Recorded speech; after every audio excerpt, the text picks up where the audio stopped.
This day in sports history. This episode is brought to you by the Sterling Soap Company. I'm a big fan of shave soap. I've been using different brands for years, and I recently gave Sterling's shave soaps a try, and I've been very happy with the results. Sterling's shave soaps give you a great lather and a frictionless feel that allows the razor to glide right over the skin for a super close shave.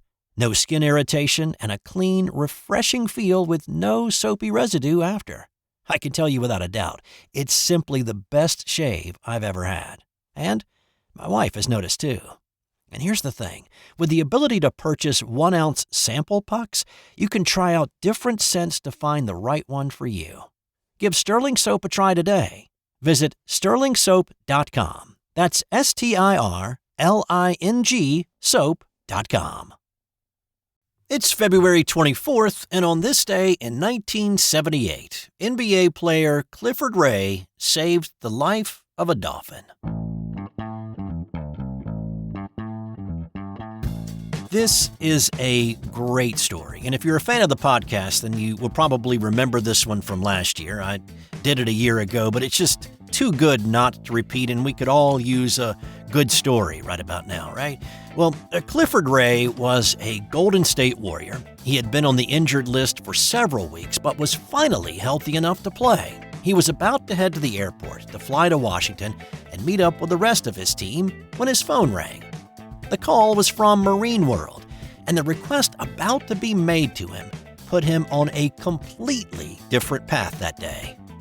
One of the Dolphins at Marine World, Mr. Spock, was in the pool when some maintenance was being done, and one of the maintenance guys dropped a 6-inch long bolt with a sharp end to it, and before they could retrieve it, Mr. Spock figured that the shiny object was a fish treat, and he swallowed it whole.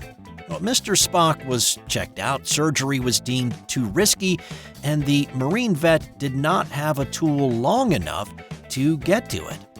Clifford Ray was well known to have very long arms, 45-inch long arms to be more specific. One of the marine biologists at Marine World knew Clifford personally and gave him a desperate call for help. And once he heard the story and the dire predicament the Dolphin was in, Clifford Ray did not hesitate one bit. He drove to the aquarium, suited up, lubed up, and he was given a few quick instructions. It's a very unusual request. We're asking you to put your hand down a dolphin's throat. You'll be saving, one of their top show animals, who he was a star at the park. Once he located the object, Ray palmed the bolt in his huge hand so that the pointy end would not damage any organs on the way out. Now, there is no doubt that Ray saved Mr. Spock. And he talked about going back to Marine World in the weeks and months after that he had helped out, and he said that Mr. Spock recognized him and always made a point to swim over to say hello. Ray released a children's book about the experience in 2023 titled Big Clifford Ray Saves the Day, about the heroic feat that he performed on this day in 1978. On this day in 1987, 18-year NBA veteran Kareem Abdul-Jabbar did something that he had never done in an NBA game. Side to Cooper. About Big Bill Walton. Hey, I want to tell the folks something. I'm glad you mentioned that. Cooper misses from 18. Kareem hustles, gets it. Shoot a three-pointer, Kareem. It's three, and it goes! There's the first one of his life. Did they count it three? I didn't see the official. I didn't either. Chick Hearn with the call, and yes, they did count it as a three-pointer. Not only his first, but his only three-pointer that he ever scored in his career. Kareem scored 19 points on the night in a 97-93 win over the Phoenix Suns. On this day in 1985, it was the greatest game nobody ever saw. This was a USFL game. The USFL was a spring football league, so as not to compete directly with the NFL. It started in 1982, and it was able to attract some top players, a lot of which ended up in the NFL eventually after the league folded in 1986. Well, on this day in '85, it was Week 1 in the USFL, and in the season opener, two future NFL Hall of Famers were battling it out. It was the Los Angeles Express, led by Steve Young, against Jim Kelly and the Houston Gamblers. Aside from the 19,000 in the stands that day, not many more saw this one, and it was a great football game. The Gamblers were up by a touchdown at half, but the Express scored 27 straight to take a 33-13 lead in the fourth quarter. McGee at one wide receiver. Sanders in motion to the left-hand side. Kelly back to pass, looking, throws underneath, intercepted by Troy West. He may go the distance. The only man who can touch him is Kelly, and he will not do so. Scores. Troy West, exactly the same play that he got an interception on last time in the first half. This one's a 41-yarder. Second interception of the day against Jim Kelly. The second one by Troy West. And this one goes for a score. And this one puts a big damper on the Houston Gamblers' chances. 9:47 left to go. But the Gamblers came back under the direction of Jim Kelly. Houston scored 3 unanswered touchdowns in the final 10 minutes. Sanders in motion to the right-hand side. Kelly back to pass. Four-man rush. Has time. Stands in good. Here's a man. Sanders, touchdown! Across the middle, he beat Troy West, the man who had burned Kelly twice today. It is 33-33 with a minute 18 left. And I remind you, John, what I said. I know you're all happy to get it, but there's a minute and 18 to go in this ball game. And with the short kickoffs we've been having, Zendejas with that connection with future Washington Redskin Ricky Sanders was his third touchdown catch of the day, and after the PAT, it gave Houston the 34-33 lead with 1:28 to play, and they held on to win it. Kelly threw for a Pro Football record 574 yards in this game, topping Norm Van Brocklin's 34-year-old mark of 554 yards. But nobody outside the stadium saw it live. ABC had planned to carry the game live, but they pulled coverage to instead show Doug Flutie's pro debut, who was playing for the New Jersey Generals. This game wasn't even shown in the local markets of LA or Houston. There were highlights on ESPN later that night. Of course, ESPN was just 5 years old at that point, and it was shown on some local newscasts, but that was it. And since there was not any live coverage, the original footage of the game had no live announcers. The audio that you just heard were the voices of John Greer and Ed Biles, who recorded most of the game into a cassette recorder, and it was added later when those cassette tapes were unearthed. Through Houston Gamblers historian Anthony Nunez, the film of the game was finally married with the audio to preserve this game in the annals of professional football.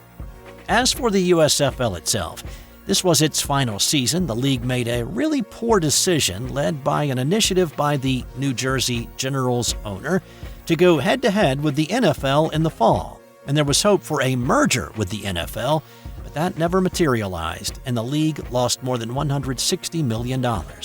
But what did materialize, a lot of the players in the USFL, like Young, Kelly, and Sanders, were picked up by NFL teams.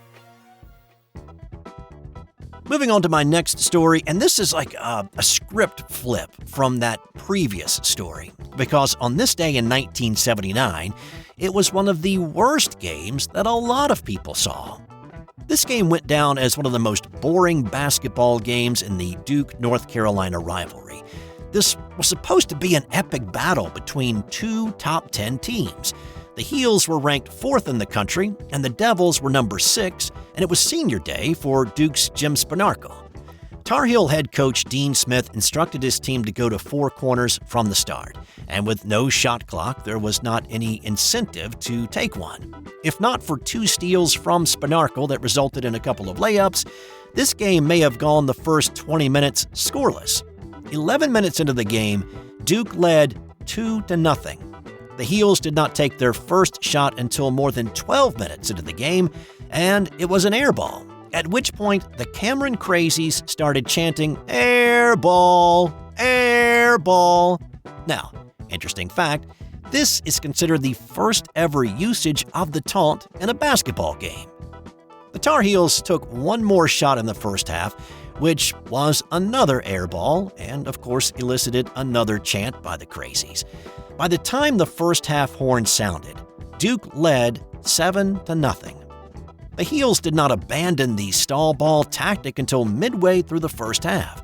They did not score their first points until Mike O'Koren hit a pair of free throws with 9 minutes, 12 seconds to play in the game.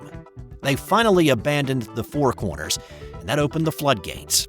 Each team scored 40 in the last 10 minutes of the game, and the Devils won 47-40 with Spinarkel finishing with 17 points. Hey, I needed to call a quick timeout to let you know that we're giving away a $50 gift card to Homefield Apparel. Have a favorite college sports team? Of course you do. You're listening to a sports podcast. Well, Homefield Apparel has all the great gear so you can support your team in style. Jerseys, hoodies, hats, and a whole lot more are available in your team's colors and insignias. So go to sportshistorynetwork.com/giveaways for your chance at a $50 gift card to Homefield Apparel. I've also put a link in the show notes. Now, let's get back out there. We've got more of this episode to do.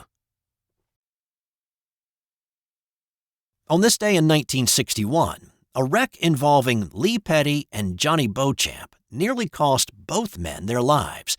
And if you watch the footage of this crash, you will wonder how either one of them survived it. It was a qualifying race for the 1961 Daytona 500, and the two were racing each other in turns 3 and 4 when a slow car caused Petty to slow down. Beauchamp plowed into the back of Petty's car, and both cars went up the track, blew through the barrier, and flew hundreds of feet. The two cars barrel rolled in the air before crashing to the ground. Both men had to be cut from their mangled cars, and doctors did not think Petty was going to live through the night, but he did. He spent 4 months in the hospital. He did race a few times over the course of the next 3 years, but this wreck essentially ended his competitive career. Beauchamp never got in a race car again.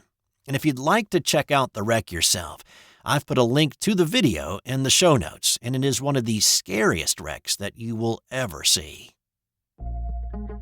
And time now for today's Non-Sports Did You Know? Coins are used to maintain the accuracy of London's Big Ben. Due to external atmospheric conditions, the exact time depicted on the face can fall ever so slightly out of sync, and in order to make it right, old coins are added to the bell's pendulum, which in turn alters the daily clock speed by 0.4 of a second per coin.